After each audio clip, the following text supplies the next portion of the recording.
Ngoja nikusimulie habari ya kijana mmoja, kijana mtanashati, mpole, kipenzi cha wengi, anazo sifa nyingi, lakini kuu kwake ni upendo.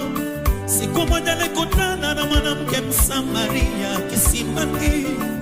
Kijana kamwomba maji, mwanamke naye kamuuliza, tangu lini Wayahudi na Wasamaria tukashikamana? Kijana kamwambia, ungejua mimi ni maji yaliyo hai, ungekuja kwangu unywe maji ili usiwe na kiu tena. Mimi aliniona nilikopoa, nimechoka, nimeshaka. Kijana kanipenda, kanichukua, kanitengeneza.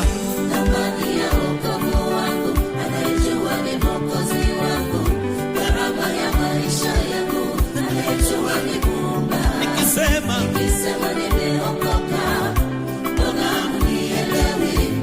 Nikisema nimependa mie, mbona mwanishangaa? sema thamani